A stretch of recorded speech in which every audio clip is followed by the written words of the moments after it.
Era una noche fría de noviembre de 1920. La lluvia golpeaba las calles empedradas de Guadalajara con furia, como si el mismo cielo llorara por los pecados del mundo. Una figura envuelta en un rebozo raído se acercaba tambaleante al convento de Santa Teresa, dejando huellas de barro en su camino. Sus manos temblaban mientras alzaba el pesado aldabón de bronce. Una, dos, tres veces golpeó la puerta de madera maciza. El sonido retumbó en la noche silenciosa como un grito de auxilio. Cuando la puerta finalmente se abrió, Sor Josefina, la portera, contuvo el aliento. Ante ella estaba una mujer de unos 25 años, con el rostro marcado por lágrimas y lluvia, el maquillaje corrido revelando mejillas hundidas y ojos que habían visto demasiado sufrimiento para su edad. «Por favor», susurró la mujer con voz quebrada. «No tengo a dónde más ir». Sor Josefina nunca olvidaría lo que vio en esos ojos.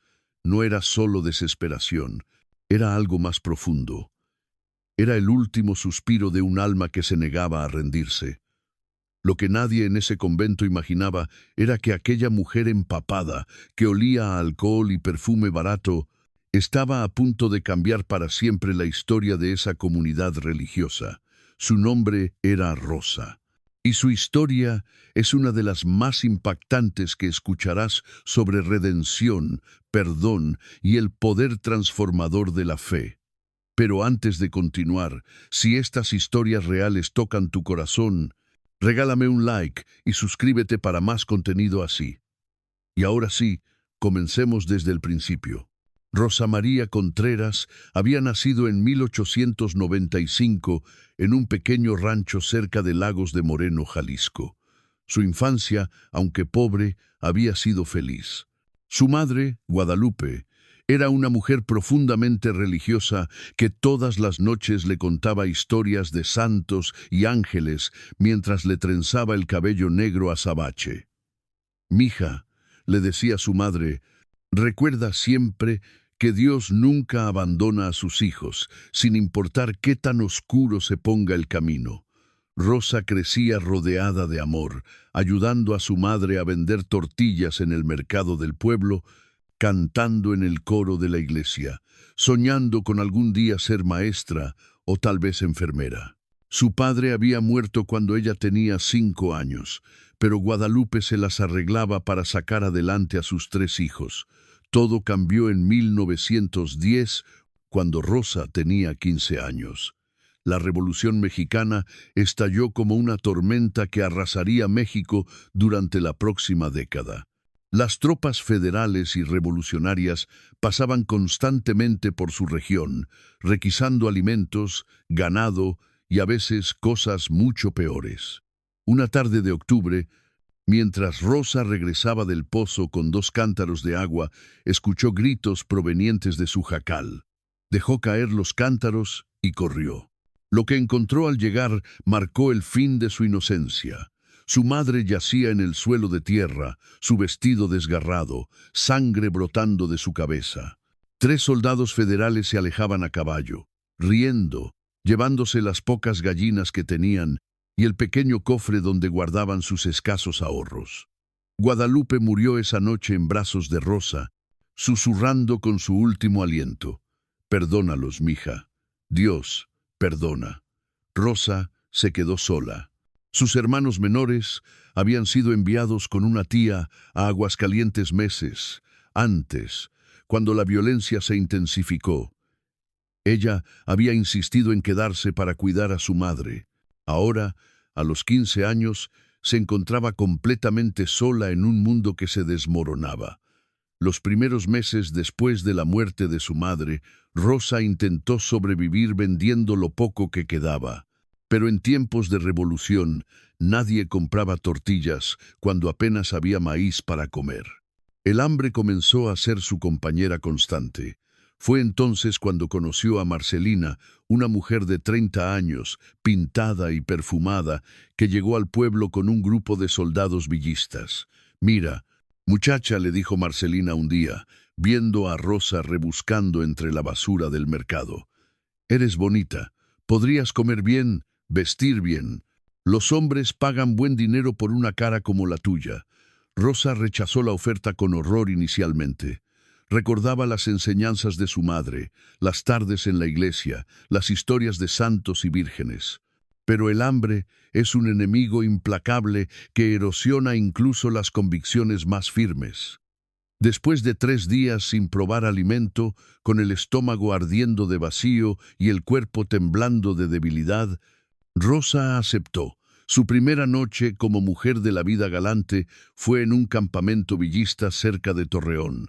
Cerró los ojos y lloró en silencio mientras un coronel borracho la tomaba con brutalidad. Cuando terminó y le arrojó unas monedas, Rosa las recogió con manos temblorosas y se compró un pedazo de pan. Mientras masticaba ese pan, sentada sola en la oscuridad, algo dentro de ella se rompió para siempre. O al menos, eso creía. Los siguientes 8 años fueron una espiral descendente de cantinas, burdeles y campamentos militares. Rosa se movía de ciudad en ciudad, siguiendo a las tropas, vendiéndose a quien pagara. Se volvió hábil en ocultar sus emociones detrás de sonrisas falsas y risas huecas. Aprendió a beber para olvidar, a maquillarse para esconder las ojeras y los moretones. En Torreón, en Durango, en Zacatecas, en León, siempre el mismo ciclo. Hombres que venían y se iban, dejando monedas pero llevándose pedazos de su alma.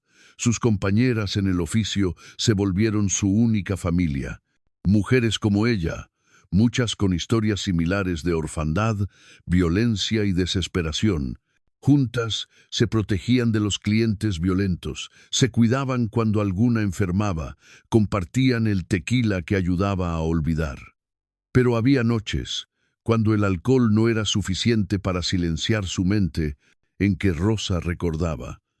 Recordaba la voz de su madre cantando en la cocina, recordaba el olor a incienso en la iglesia, recordaba a la niña que soñaba con ser maestra, y lloraba. Para 1918, Rosa tenía 23 años, pero parecía de 35. El alcohol y las enfermedades habían cobrado su precio. Tosía sangre por las mañanas. Sabía que no le quedaba mucho tiempo. Era una tarde de julio de 1920 en Guadalajara. Rosa acababa de terminar con un cliente en una habitación mugrosa sobre una pulquería. Se estaba arreglando el vestido cuando escuchó un alboroto en la calle. Curiosa, se asomó por la ventana. Una procesión religiosa pasaba frente al establecimiento. Docenas de mujeres vestidas de blanco, cargando velas e imágenes de la Virgen, cantaban himnos mientras caminaban. Entre ellas, una monja de edad avanzada alzó la vista hacia la ventana. Sus ojos se encontraron con los de Rosa. La mayoría de las personas que miraban a Rosa lo hacían con desprecio, lujuria o indiferencia. Pero esta monja la miraba con algo diferente. Compasión. Compasión pura y genuina. La monja se detuvo en medio de la procesión, ignorando las protestas de las otras mujeres. Continuó mirando a Rosa, y luego hizo algo extraordinario. Sonrió y levantó su mano en un gesto de bendición. Rosa se apartó de la ventana como si la hubieran quemado. Su corazón latía desordenadamente. Nadie la había mirado así en años. Nadie había visto a la persona detrás de la prostituta. Esa noche, Rosa no pudo dormir. La imagen de esa monja, de esa sonrisa, de esa mirada llena de amor incondicional, la perseguía. Se levantó de la cama, se puso su rebozo y salió a caminar por las calles vacías de Guadalajara. Sin pensarlo conscientemente, sus pies la llevaron hasta una iglesia. Estaba cerrada, pero Rosa se sentó en las escaleras de piedra. Era la primera vez en 8 años que entraba o se acercaba a una iglesia. Dios susurró en la oscuridad, sintiéndose ridícula, pero incapaz de detenerse. Sí, todavía me escuchas. Si todavía recuerdas a la niña que fui, ayúdame. Ya no quiero vivir así. Ya no puedo. Lloró hasta que no le quedaron lágrimas. Cuando el sol comenzó a salir, Rosa se levantó. Algo había cambiado dentro de ella. Una pequeña llama de esperanza, casi extinguida pero todavía brillando, se había reavivado. Pasaron 3 meses. Rosa intentó dejar su vida anterior. Buscó trabajo como lavandera, como cocinera, como cualquier cosa, pero en cada lugar, cuando descubrían su pasado, la rechazaban.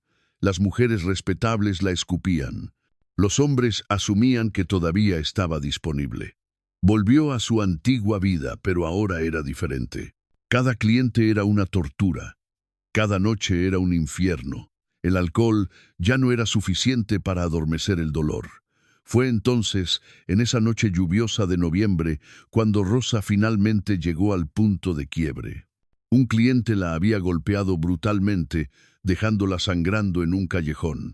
Mientras yacía en el barro, escuchó una voz en su cabeza, clara como el cristal. «Ve al convento, busca a la monja que te miró con amor». Y así fue como Rosa, empapada, golpeada y desesperada, llegó a golpear las puertas del convento de Santa Teresa. Sor Josefina, la portera que abrió la puerta, se quedó paralizada ante la visión de Rosa. Inmediatamente reconoció lo que era esta mujer. El maquillaje corrido, el perfume barato, el vestido ajustado bajo el rebozo mojado, todo lo delataba. «Lo siento», dijo Sor Josefina con voz firme pero no cruel. «Este convento no es un refugio para mujeres de tu tipo. Hay asilos para pecadoras en la ciudad». Por favor, Rosa cayó de rodillas. «Solo una noche. Tengo frío. Estoy herida. Mañana me iré. Lo prometo». Sor Josefina estaba a punto de cerrar la puerta cuando una voz desde el interior del convento la detuvo.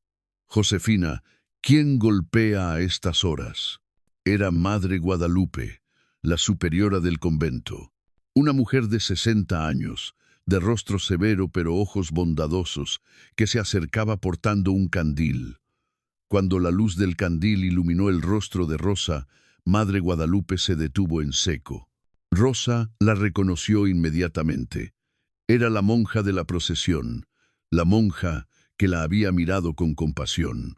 «Tú», susurró Rosa, «te vi hace meses. Tú me bendijiste». Madre Guadalupe estudió a Rosa en silencio durante lo que parecieron horas. Finalmente habló. «Josefina, prepara una habitación en el área de huéspedes. Esta mujer se quedará con nosotras esta noche». «Pero madre», protestó Sor Josefina, «es obvio que es una. Es una hija de Dios», interrumpió Madre Guadalupe firmemente.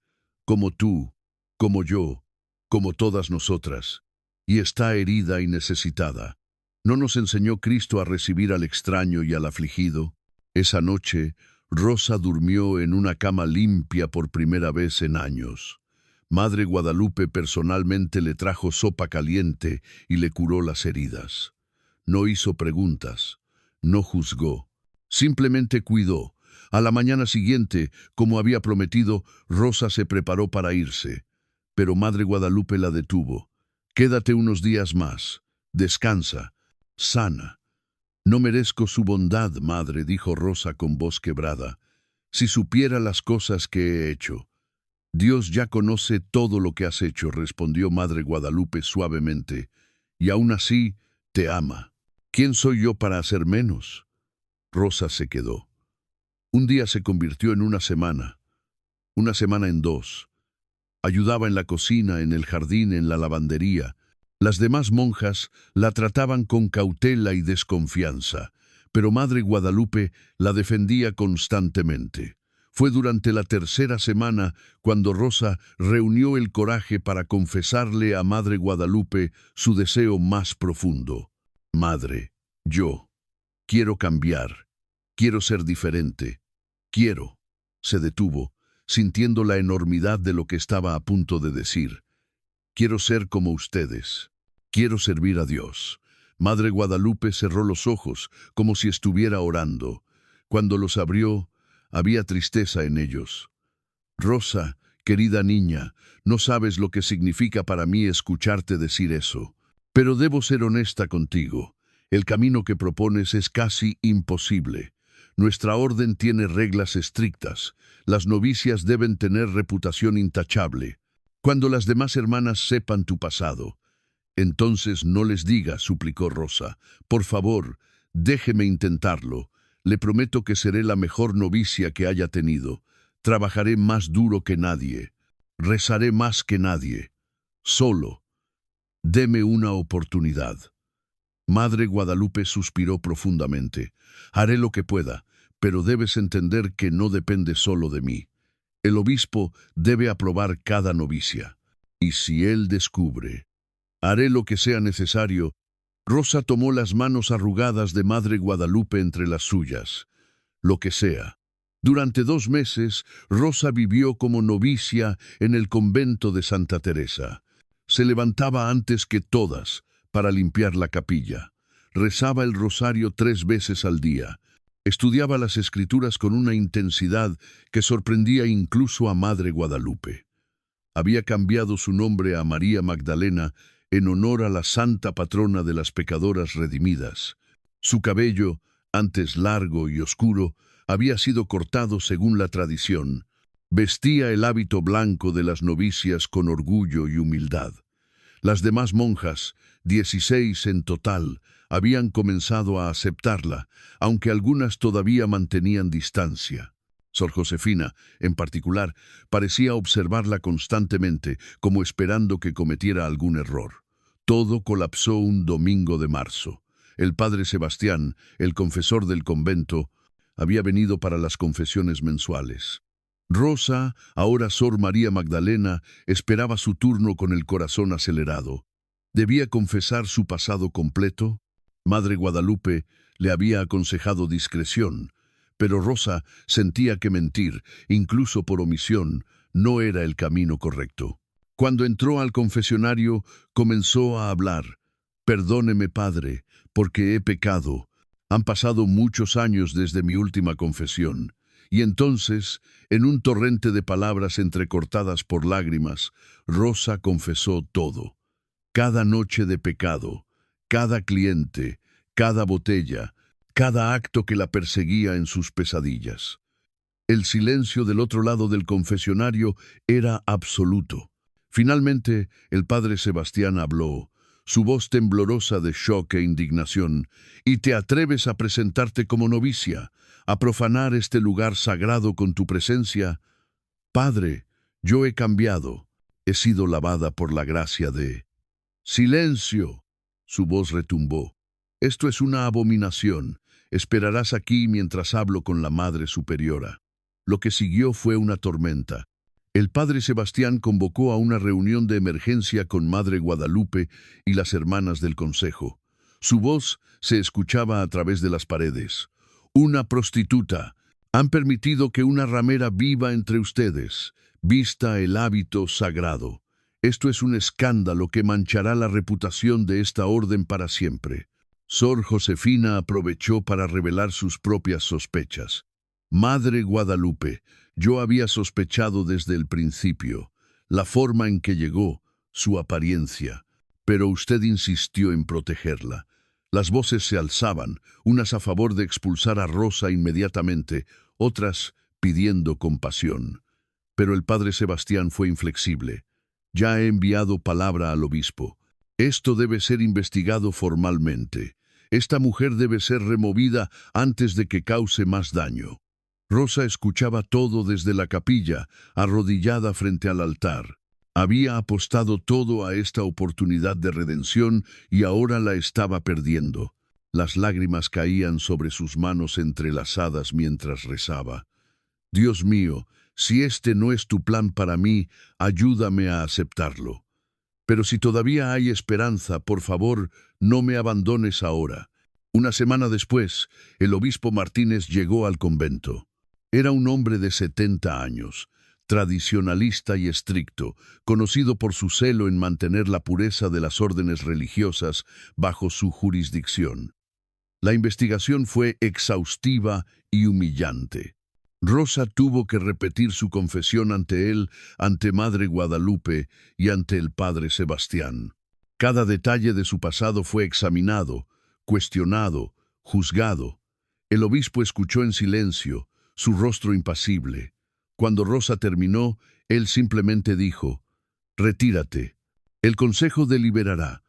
Rosa pasó las siguientes horas en la capilla, rezando hasta que sus rodillas se entumecieron sobre el suelo de piedra. Afuera, en la sala del consejo, se libraba una batalla por su alma. El padre Sebastián argumentaba vehementemente: «Excelencia, permitir que esta mujer permanezca establece un precedente peligroso. ¿Qué mensaje envía a las familias piadosas que confían a sus hijas a este convento? Ella ha profanado su cuerpo de maneras imperdonables. No puede ser purificada simplemente porque desea cambiar». Pero Madre Guadalupe se puso de pie, sus ojos brillando con una pasión que pocos habían visto en ella. «Con todo respeto, Padre Sebastián, ¿no es exactamente ese el mensaje del Evangelio? ¿Que ningún pecado es demasiado grande para la misericordia de Dios? Cristo cenó con prostitutas y recaudadores de impuestos. María Magdalena, cuyo nombre ha tomado esta mujer, fue una de sus seguidoras más devotas. Madre Guadalupe, intervino el obispo, entiendo tu compasión, pero el padre Sebastián tiene razón en cuanto a la prudencia. Esta orden tiene una reputación que mantener. Excelencia Madre Guadalupe se volvió hacia él. He servido a Dios durante 40 años. He visto a docenas de novicias llegar a estas puertas. Algunas venían de familias respetables, con dotes generosas, con todos los requisitos en orden. Y algunas de ellas resultaron tener corazones fríos y orgullosos, incapaces de verdadera humildad o amor. Se acercó al obispo, su voz temblando de emoción. Pero esta mujer, esta Rosa que se ha llamado a sí misma María Magdalena, tiene algo que no he visto en años. Tiene hambre de Dios, un hambre real, desesperada. Se levanta antes del amanecer para limpiar la capilla, porque dice que es el único lugar donde se siente limpia. Estudia las Escrituras hasta que sus ojos se cansan, porque dice que cada palabra es agua para su alma sedienta. Palabras hermosas, dijo el padre Sebastián con escepticismo, pero las acciones pasadas, sus acciones pasadas fueron actos de supervivencia desesperada, interrumpió Madre Guadalupe.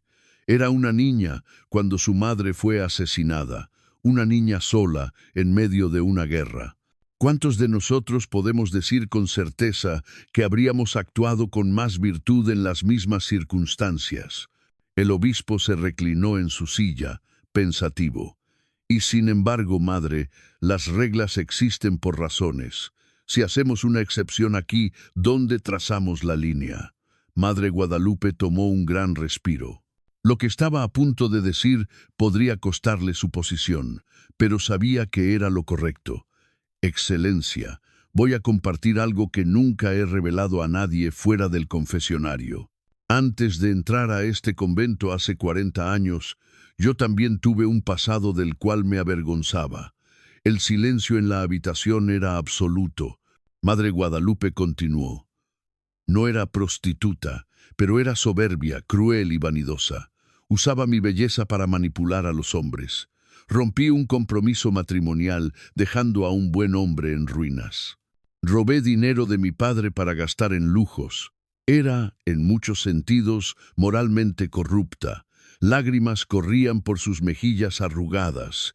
Fue el padre Miguel, que en paz descanse, quien vio más allá de mi fachada, quien me ofreció una oportunidad de redención en este lugar. Me dijo: Guadalupe, Dios no nos llama porque somos dignos, nos llama para hacernos dignos. Se volvió hacia el obispo con determinación. Si esa mujer es expulsada, entonces yo también debo irme, porque no merezco estar aquí más que ella. La única diferencia es que mi pecado era socialmente aceptable y el suyo no. El padre Sebastián estaba boquiabierto. El obispo cerró los ojos, claramente luchando internamente. Finalmente, después de lo que pareció una eternidad, habló. Madre Guadalupe, tu honestidad es admirable, y tus argumentos no carecen de mérito. Sin embargo, esto requiere más oración y reflexión. Rosa María, o María Magdalena, permanecerá en el convento bajo observación estricta mientras tomo mi decisión.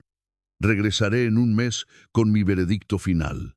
El mes siguiente fue el más difícil de la vida de Rosa. Las monjas del convento ahora conocían completamente su pasado. Algunas, inspiradas por la defensa de Madre Guadalupe, la trataban con mayor compasión, pero otras, escandalizadas e indignadas, la evitaban como si fuera leprosa. Sor Josefina era particularmente dura. Le asignaba las tareas más degradantes: limpiar las letrinas, lavar las ropas más sucias, arrodillarse en penitencia por horas. «Esto es por tu bien», le decía Sor Josefina con frialdad. «Si verdaderamente te has arrepentido, debes probar tu humildad». Rosa aceptaba todo sin quejarse. Cada tarea humillante la realizaba con dedicación. Cada palabra cruel la recibía en silencio. Cuando las demás monjas murmuraban y la señalaban, ella bajaba la cabeza y continuaba rezando. Pero había momentos, especialmente en las noches solitarias, cuando la duda la consumía.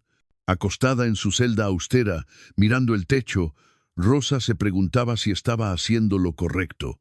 ¿Era egoísta buscar redención en un convento? ¿No sería más honesto vivir con las consecuencias de sus acciones en el mundo secular? Una noche, incapaz de dormir, se levantó y fue a la capilla. Para su sorpresa, Madre Guadalupe ya estaba allí, arrodillada ante el altar. «No puedo dormir tampoco», dijo la anciana monja sin volverse. «Sigo preguntándome si hice lo correcto al defenderte. Si quizás mi orgullo me cegó». Rosa se arrodilló junto a ella. «Madre, si esto le causa problemas, puedo irme. No quiero ser la causa de división en esta comunidad». Madre Guadalupe finalmente la miró, sus ojos brillando en la luz de las velas. «¿Sabes por qué te defendí tan apasionadamente?». Rosa negó con la cabeza. «Porque cuando te miro, veo lo que Dios puede hacer. Veo la transformación real, no la falsa piedad que tantos exhiben. Tu fe no es bonita ni cómoda. Es cruda, desesperada, real. Y eso, hija mía, es más valioso que 1000 novicias con reputaciones perfectas, pero corazones vacíos. Pero, ¿y si el obispo decide que debo irme? Entonces confiaremos en que es la voluntad de Dios. Pero hasta ese momento, vivimos con esperanza». El día que el obispo debía regresar, finalmente llegó. Era un brillante día de mayo, con el jardín del convento en plena floración. Rosa había pasado la mañana en oración intensa, preparándose para cualquier veredicto. Cuando el obispo llegó, inmediatamente pidió hablar con Rosa a solas en la capilla. «Siéntate, hija», le dijo con voz suave, diferente al tono formal de su encuentro anterior. Rosa se sentó en el banco, con las manos temblando en su regazo. «He pasado este mes en oración y reflexión», comenzó el obispo. «He consultado con otros miembros del clero. He leído las vidas de los santos, especialmente la de María Magdalena, María Egipcíaca y Agustín de Hipona, todos convertidos de vidas de pecado». Rosa contenía la respiración, «y he llegado a la conclusión de que Dios me ha estado hablando a través de tu historia». Lágrimas comenzaron a rodar por las mejillas de Rosa. «Durante 40 años he servido como obispo», continuó. «He sido riguroso, estricto, inflexible en la aplicación de las reglas, y pensaba que eso era virtud. Pero tu caso me ha mostrado algo que había olvidado, que la misericordia no es debilidad, que la gracia no es permisividad, que el perdón verdadero a veces requiere más coraje que el juicio». Se inclinó hacia adelante. «Rosa María, ahora María Magdalena, te concedo permiso para continuar tu noviciado. Pero entiende esto, tu pasado siempre estará contigo. Habrá quienes te juzgarán, habrá susurros y escándalos. El camino que has elegido no será fácil». «Lo entiendo, Excelencia», dijo Rosa con voz firme, a pesar de las lágrimas. y acepto todo lo que venga. Bien, entonces que sea así. Que Dios te bendiga en este camino. Los siguientes 4 años fueron de transformación profunda. Rosa se convirtió oficialmente en Sor María Magdalena, tomando sus votos finales en una ceremonia simple pero emotiva en 1923. Su vida en el convento encontró un ritmo y propósito que nunca había experimentado. Se especializó en trabajar con las huérfanas que el convento acogía, niñas que habían perdido a sus familias en la Revolución. Algo en su pasado doloroso le permitía conectar con estas niñas de maneras que las otras monjas no podían. Sor María entiende, decía una niña de 10 años llamada Lupita. Cuando le cuento mis pesadillas, ella no solo dice que rece, ella llora conmigo. Dice que ella también tuvo pesadillas por mucho tiempo. Sor María Magdalena también comenzó a visitar las cárceles de mujeres en Guadalajara.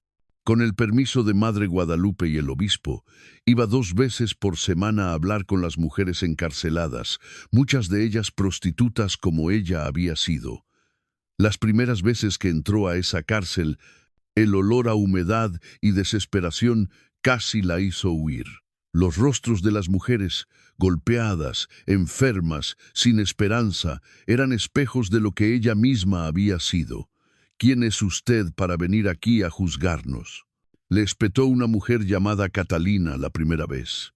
Otra monja santa que nos dirá que somos pecadoras y que arderemos en el infierno. Sor María Magdalena se sentó en el suelo mugroso junto a Catalina y dijo simplemente, no vine a juzgarte. Vine porque yo fui tú. Durante 8 años vendí mi cuerpo para sobrevivir. Sé lo que es odiar el reflejo en el espejo, sé lo que es querer morir. El silencio que siguió fue absoluto. Lentamente, Catalina levantó la vista. ¿Usted, una monja? Antes de ser monja, fui Rosa, una prostituta de cantinas y campamentos. Y si yo pude encontrar un camino de salida, tú también puedes.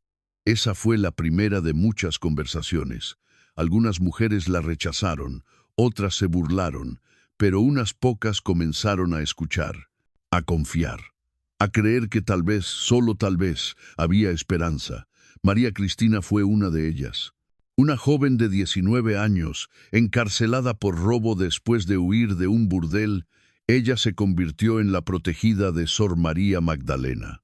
Durante meses, la monja la visitó fielmente, le enseñó a leer, le habló de Dios, le mostró que existía una vida diferente. Cuando María Cristina fue liberada, Sor María Magdalena había arreglado para que trabajara en la cocina del convento, no como monja, sino como empleada, dándole la oportunidad de reconstruir su vida. Hermana, le preguntó María Cristina un día mientras pelaban papas juntas, ¿cómo es que usted no nos odia? Después de todo lo que pasó, podría haberse apartado de todo lo que le recordara esa vida. Sor María Magdalena sonrió tristemente. Al principio sí quería olvidar. Quería pretender que esa persona nunca existió. Pero Madre Guadalupe me enseñó algo importante. Dios no desperdicia nuestro dolor. Él lo transforma en herramientas para ayudar a otros. Para 1926, la reputación de Sor María Magdalena había crecido más allá de las paredes del convento.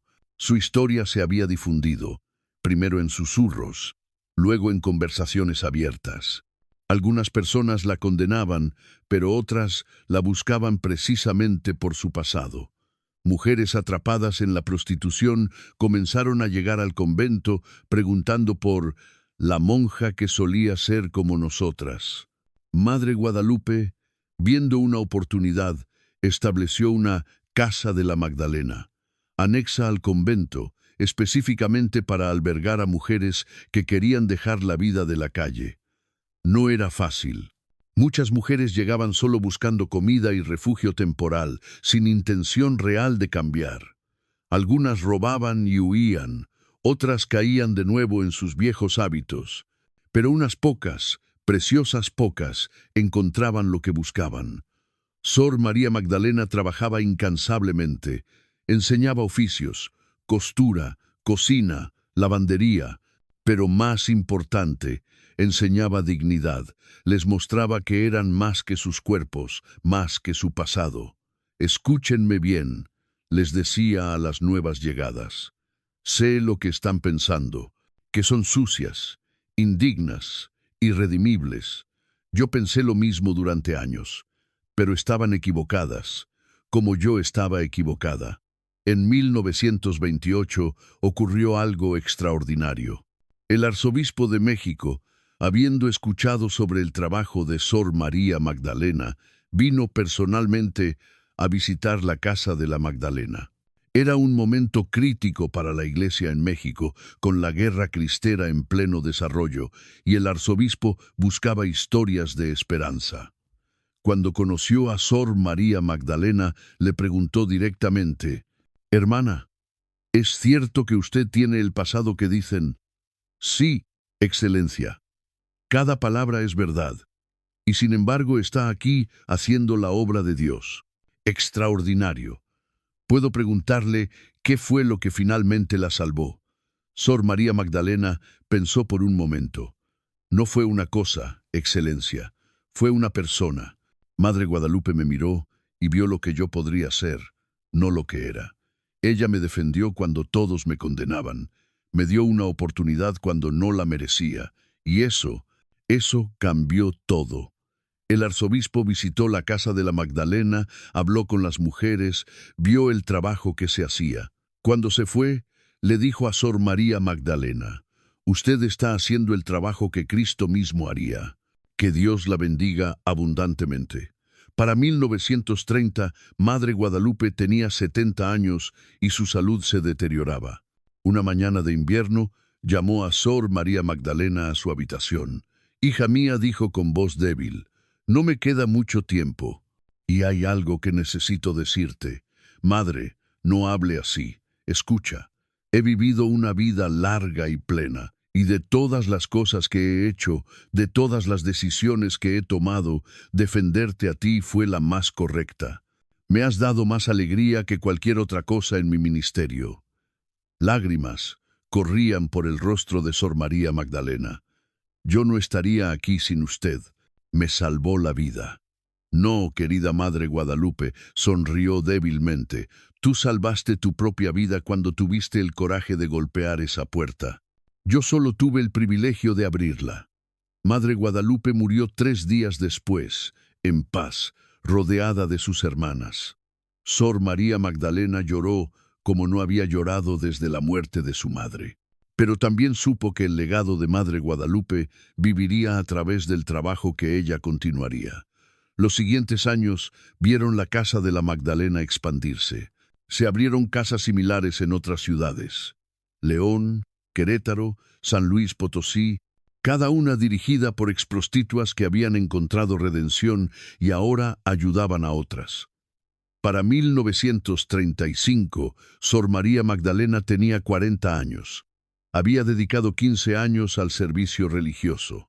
La mujer que alguna vez vendió su cuerpo en cantinas, ahora dirigía una red de hogares que había salvado a cientos de mujeres. Sor María Magdalena vivió hasta los 65 años, muriendo en 1960. En sus últimos años, cuando le preguntaban sobre su extraordinaria vida, ella siempre decía lo mismo: «Mi pasado no me define. Lo que me define es lo que Dios hizo con mi pasado». Entrenó personalmente a más de 50 mujeres que se convirtieron en líderes de casas de refugio en todo México. Se estima que su trabajo directo e indirecto ayudó a más de 2,000 mujeres a dejar la prostitución. Hoy en día, aunque su nombre oficial en los registros de la Iglesia es Sor María Magdalena Contreras, entre las mujeres que ayudó, entre las generaciones de personas que conocieron su historia, se la recuerda simplemente como la Santa de la Segunda Oportunidad. Su historia nos enseña verdades profundas: que ningún pasado es tan oscuro que no pueda ser redimido, que la misericordia no es debilidad, sino la forma más poderosa de amor, que juzgar a otros por sus peores momentos niega la posibilidad de transformación que todos merecemos. que a veces las personas más quebrantadas se convierten en los sanadores más poderosos. Cuando Rosa, la niña que soñaba con ángeles, se convirtió en prostituta, parecía que su historia había terminado. Pero Dios estaba escribiendo una historia diferente. Una historia de redención tan profunda, tan completa, que continúa inspirando a personas 100 años después. Y esa quizás es la lección final. Nunca es demasiado tarde para cambiar. Nunca es demasiado tarde para comenzar de nuevo. Nunca es demasiado tarde para golpear las puertas de la esperanza, sin importar cuán indigno te sientas. Porque en algún lugar siempre hay alguien dispuesto a abrir esa puerta. Alguien dispuesto a ver más allá del pasado. Alguien dispuesto a creer en la posibilidad de redención. Como Madre Guadalupe creyó en Rosa. Como Sor María Magdalena creyó en cientos de otras mujeres. Como Dios cree en todos nosotros, sin importar quiénes hayamos sido. Esta historia es un recordatorio de que la redención es real, de que el perdón es posible, de que ninguna persona está más allá del alcance de la gracia. Si esta historia te conmovió, compártela, porque en algún lugar alguien necesita escuchar que todavía hay esperanza, que todavía es posible cambiar, que todavía hay puertas dispuestas a abrirse. Que la historia de Sor María Magdalena nos inspire a todos a mirar más allá de las apariencias, a juzgar menos y amar más, a recordar que cada persona lleva una batalla que desconocemos y quizás, solo quizás, hacer esa puerta que alguien necesita que se abra. Gracias por escuchar esta historia. Que tengas un día bendecido